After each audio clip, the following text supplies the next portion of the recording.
QuaranJazz. Listen while you're home.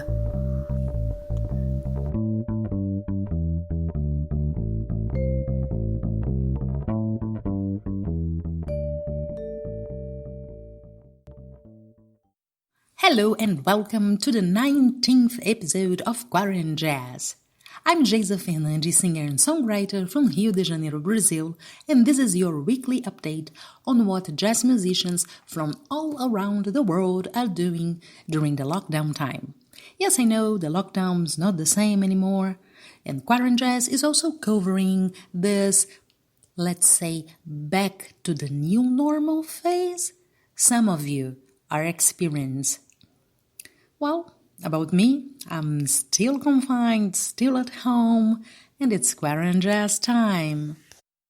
You are probably a die-hard long-time fan of this show and know by now that we welcome participations from independent jazz musicians on how are they coping with this quite peculiar year of 2020. So drop me a line if you'd like to share your lockdown stories here with us on QuaranJazz.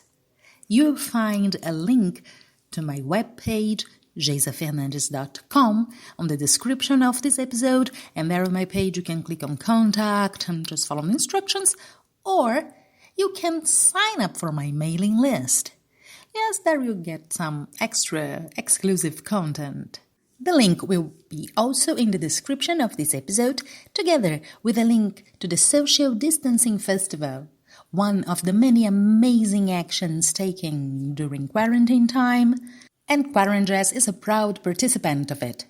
Make sure to check this virtual stage out.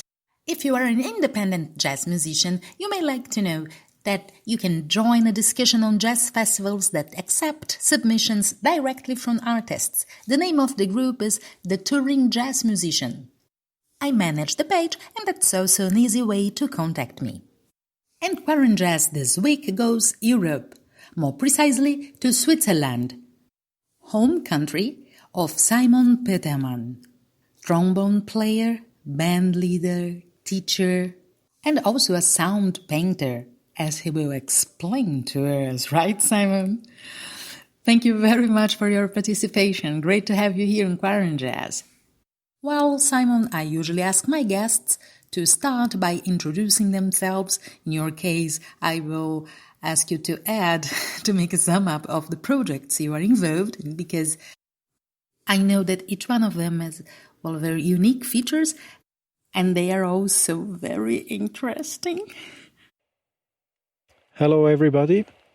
My name is Simon Petermann. I'm a musician from Switzerland, from Bern, that's the capital of Switzerland, and I play the trombone, I play electronics, I am a band leader, I am a sound painter and musical director.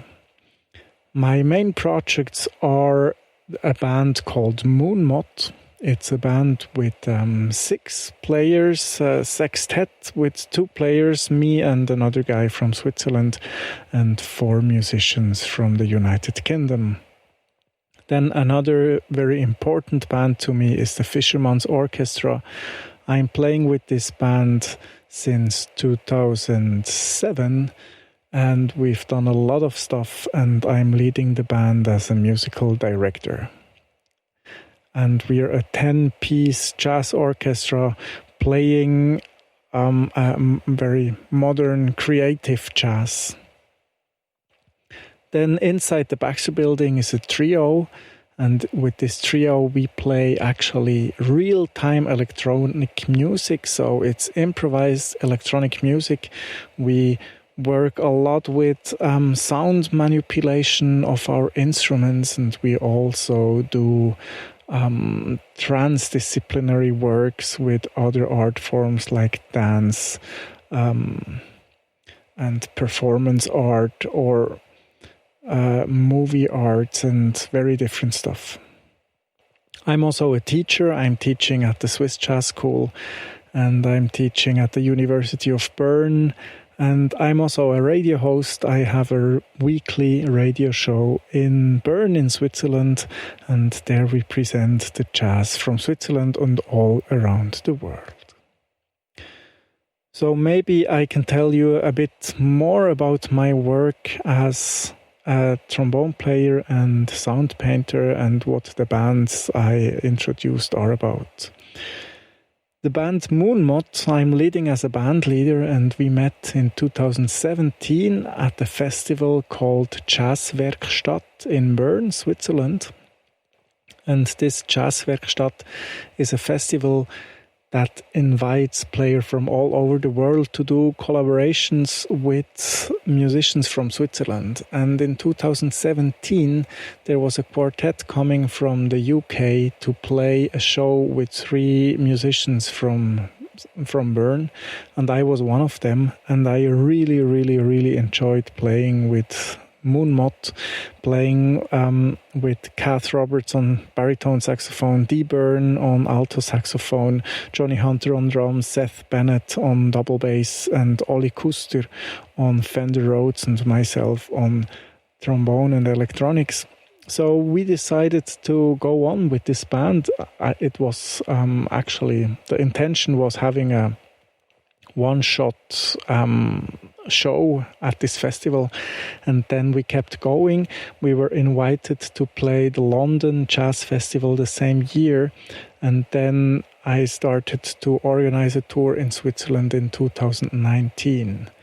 We played a contest called Jazz Transnational. That's a contest for exactly this kind of project, of transnational projects with musicians from Switzerland, and this gave us the opportunity to play a tour in Switzerland, within Switzerland, and at the end of the tour we played the show at this contest, and we recorded it, and it became our first album called Going Down the Well. And then Going Down the Well went into production, and in spring 2020, so this year, we played a tour in February and March. In February, we were playing in the UK, and in March, we were playing the several shows in the Netherlands, in Belgium, in Germany, and in Switzerland. And we were playing actually closer and closer to the lockdown that actually just stopped our tour for the very last gig. But maybe I can talk about this a bit later. Mm-hmm. Okay, right. The other very important band for me is the Fisherman's Orchestra. The Fisherman's Orchestra exists since 2007, and we started it when we were still all students, and we wanted to play in a large ensemble. And one of our big idols or role models was the Sun Ra Orchestra. And that's how we started, having our own compositions, but also having compositions by the Sun Ra Orchestra. And in the last 13 years, we did a lot of tours. The last thing we did was last year. We went to Cairo, Dubai, Abu Dhabi. We played the Cairo Jazz Festival. We played a fantastic show in Alexandria. The year before, we had the possibility to play South America. We played the Festi Jazz La Paz in Bolivia. We played in El Alto, and then the tour went on to Colombia to play in Bogota and Medellin. And the years before, the tours were not that crazy. The tours in 2018 and 2019, but we were on tour and playing internationally every year. And the thing about the Fisherman's Orchestra is, the remarkable thing is that we actually started as a street jazz band. And so we do not have one drummer, but we have one playing the bass drum and one playing the snare drum. So we started as a real street band. And the first tour we did, we just took the bus and we went to Serbia, Croatia, Montenegro, Slovenia, and the year after to Romania. And we went to Eastern Europe and we played in the streets. And the thing was that when we played in the streets in the afternoon, then it happened to us many, many times that we got actually invited to play at a private party or to play in a club in the evening. Or in Sarajevo, we played in the middle of the night on Saturday night. We played in the streets, and it became a real party around the Fisherman's Orchestra. And that's the way we started, and then it's developed into a more series is maybe not the best word, but instead of being a street band making party in the streets all around Europe, we started to have more serious compositions. That's maybe a good explanation. We played more serious compositions, and we did several CD recordings and started to play festivals, jazz festivals, and also indie festivals and jazz clubs all around Europe. And then we had the possibility to go to South America and Africa and Asia. And that's a really big thing. And what we also do is sound painting or conductings. So sound painting is a sign language for live compositions developed by Walter Thompson. And I remember that Walter Thompson was in Lucerne. We all studied in Lucerne in Switzerland. And he was there and visited the university, the music department of the university, and he gave an introduction to his sound painting. And years after, we tried to get more improvisation into our music, and then we started again with the signs and the tools Walter Thompson gave us. And we also studied what Butch Morris was doing. Butch Morris, he is also doing conductings. It's another set of sign languages he is using. And the idea is that you can actually design or alter the music during its happening. So it's a sign language where the conductor has a set of signs and he can actually tell the musicians what they should do. So one sign is maybe a long note or a short note, or being loud, or playing fast, or doing improvisation, or go to the next part, or go back to the last part. And everything can happen real time on stage, and the conductor is actually controlling the music in a very variable way, and it's a lot of fun to do it, and it has always a lot of surprises in it. And I think that's one of the main things why I like playing this kind of improvised music. So I do not only play improvised music, it's always very important to have compositions, but the compositions are always the starting point to play improvisation, and then you can also go back to the improvisation again. You can always go back to the composition again. And for me, playing music live on stage is so exciting if there is a constant risk. You're always taking a risk in your improvisation with the whole band, so you're backing each other, and you take this risk, and sometimes you don't know what will actually happen. And there is always the risk of being a fail, that it can be failing. I mean, not the whole thing, but maybe the idea you have does not work out, and then it's a fail. But if someone has a good idea, and the good idea establishes, and everybody can jump on this idea, and then it really takes off. And I think that's one of the best feelings I ever experienced in life. And that's currently the two main projects. Inside the Baxter Building was very busy in 2017, 2018. We did 18 shows in 2018, transdisciplinary shows where we invited dancers, performance artists, painters, and other artists to play with us. And there we play electronic music, improvised electronic music, and I built myself a mute, and inside this mute for the trombone, it used to be a practice mute, I put a microphone inside the mute. It's a wireless microphone, and from this wireless microphone, the audio signal goes to a receiver, and from the receiver I can run the signal through different, actually it's a guitar pedal board, and this guitar pedal board then runs into the computer and into Ableton Live, and then I have a lot of possibilities what I can actually do to alter and manipulate the sound of the trombone and to play loops and do effects. And the second guy in this band is Sam Würgler. He is playing the trumpet and has also a lot of effects. And the third guy is Fabian Kutscher. He also plays a lot of effects. And sometimes we say it's a childhood dream of having all these electronic gears, or it can also be named as an orgy of just having every possible electronic effects and then play music with this effects. And so the interesting thing is that it's still improvised music, but because it's electronic music, we also have all the so I mean, maybe having a bass drum from a dance floor song that's maybe in this music, and the rest is improvised, or so it goes way beyond what actually is meant with jazz improvisation, because it's electronic music improvisation.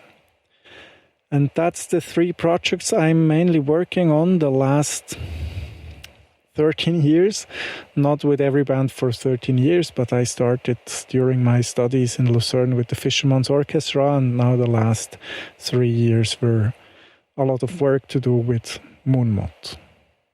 Wow, that sounds really awesome. It sounds really avant-garde. And Simon, how was your experience with the lockdown? I mean, was it very restrictive in your area, or is it still? What's the current situation? The situation currently in Switzerland about COVID-19 is that so we had a soft lockdown on the 16th of March, and the week before we played our album release tour with MoonMot. And I remember that, so in February we played in England, and then everything seemed to be fine, and on the 1st of March we played the Liverpool Jazz Festival, and then it started to be a bit critical, and in Italy they already had huge problems in Italy, and the Italian part of Switzerland already had problems, and we just didn't know what will actually be happening. And then we started to play again on the 8th of March in the Netherlands, and then we played our way through the Netherlands, Belgium, Germany, Switzerland, and at the end it turned out that we played the very last night that was possible before the lockdown to play in the Netherlands, then in Belgium, then the very last show here in Bern. And this was actually our big album release show, and it was Friday the 13th of March, and there were already hardly people were coming, and then then it was already forbidden to have big events with more than 100 people, and distance rules were already in place. And we still had 30 people. That was really nice. I actually thought that without the rules we would have maybe had 60 people. That would have been great. But that was the situation then, and it was the last night. Concerts were happening in Switzerland before the lockdown came on the 16th of March. And we only had a soft lockdown, so that means that all the events were cancelled. All the shops were closed. People were supposed to stay at home and do home office, but it was always possible to go out for a walk. It was always possible to leave your house, to do groceries. Meeting people was allowed, but only 5 people at once, and if possible, only people from the same household. And So for me, it was like I was being on tour for 4 weeks and really busy. And the first 3 weeks of the lockdown, I just left the house like 3 times, once a week. And I did a lot of online teaching during this time because I teach in different settings. I had to find 4 solutions for 3 different teaching jobs in just 1 week, and it kept me really busy. And I did a lot of teaching, a lot of online teaching, actually from the 16th of March to the 8th of June. And in Switzerland, the restrictions, they started to ease by the end of April, actually. So first, hairdressers and one-to-one treatment like massage was allowed again, but people have had to wear masks, and then they started to open up step by step. And right now it looks like if you go on the streets on a regular day, it looks like it's actually normal. But there are still distance rules in place, so there is just a certain amount of people allowed inside a grocery store or a clothes store or whatever store. And big events with more than 1,000 people are still forbidden. So I think at the moment it changes like every 1 or 2 weeks. It also changed today actually, but I don't know what the news is. That more than 300 people in one place is still forbidden, but you can gather with a party for 30 people is no problem. If you are more than 300 people, people have to give their phone number and their name so they can be contacted in case there was someone with a positive virus tests. We just have numbers between 20 and 40 new cases every day, and we're 8 million in Switzerland, so the situation is actually quite good. It was also constant the last few weeks actually, and the easiness of the restriction did not cause much more new cases. I think in Switzerland people really agree with the government and what they are saying, and they are not trying to somehow slip the restrictions or something. People agree with the government, and that's really good to see. So I think it works well. But we're still waiting for the first concerts to be happening. And do you know when you have another concert again? I know that you are back as a listener. You told me that you've been to a concert, right, in the beginning of July. But what about your own gigs? I don't know when I'm going to play my next concert. So the next concert is in my agenda on the 3rd of September, in Prague. But what happens before, I don't know. But I think by the end of August there is a festival called Jazz Festival Willisau, and the Jazz Festival Willisau will actually be happening this year, but only with bands from Switzerland. Usually it's an international festival, but this year it's just with musicians from Switzerland. So the festival can take place, but not with musicians from abroad. And what about the track you've selected for us today?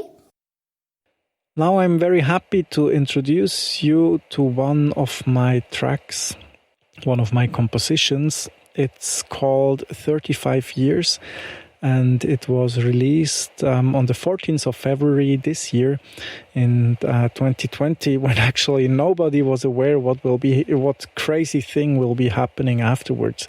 We released the album Going Down the Well with the band MoonMot on the 14th of April. And everybody of the band, all the 6 musicians, they wrote compositions for this album, and one of my compositions is called 35 Years. And the name actually reflects a it's actually a joke from me and my girlfriend. The year before, we were moving in together, and we were very annoyed by moving in, and it was very complicated.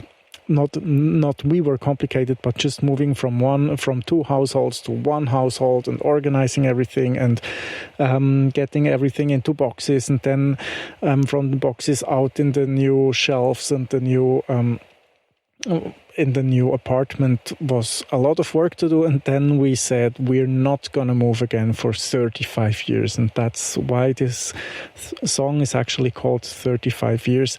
So it's a love song for my girlfriend Jessica. Sweet.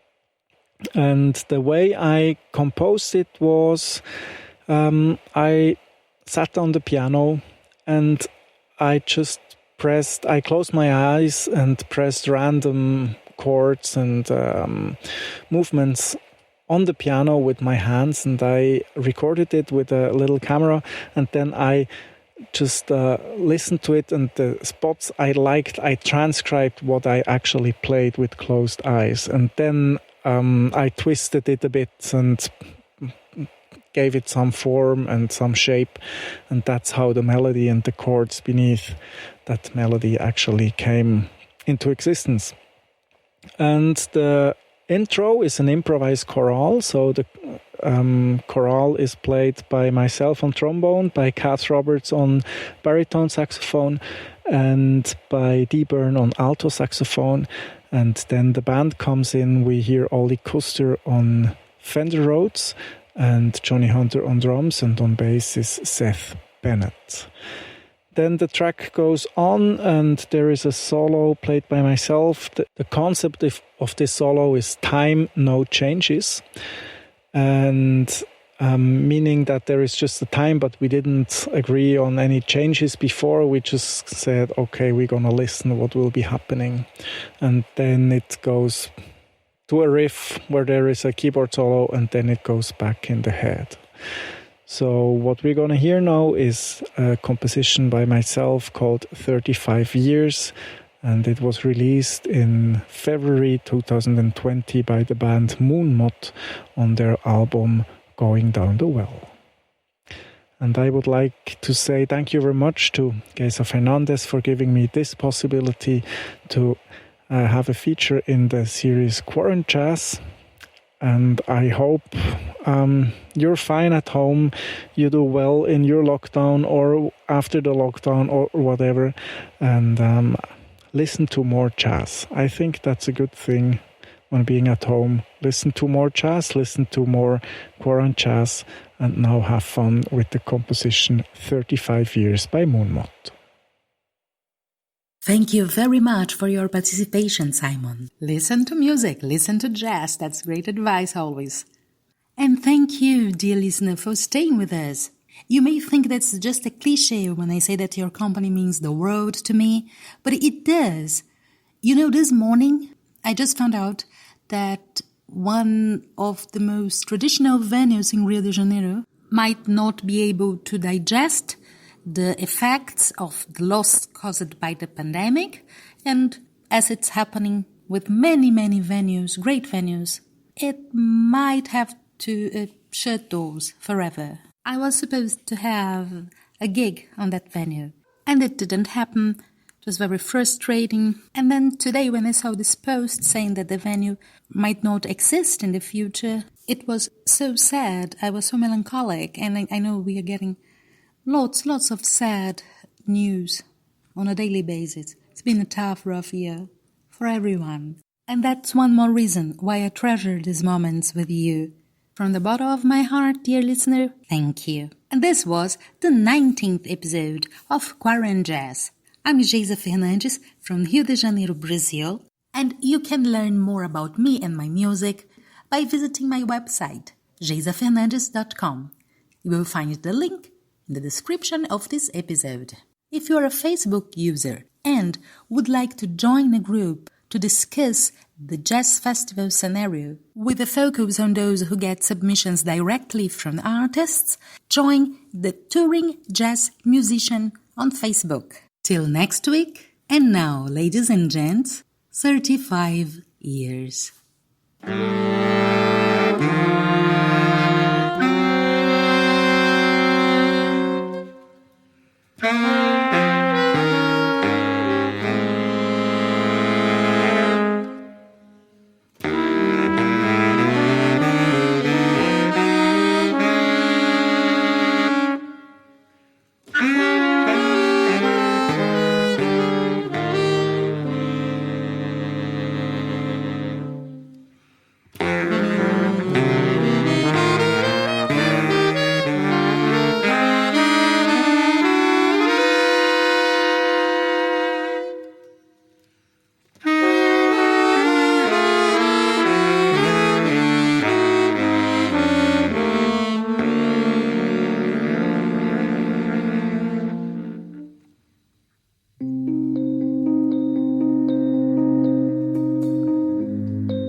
QuaranJazz. Listen while you're home.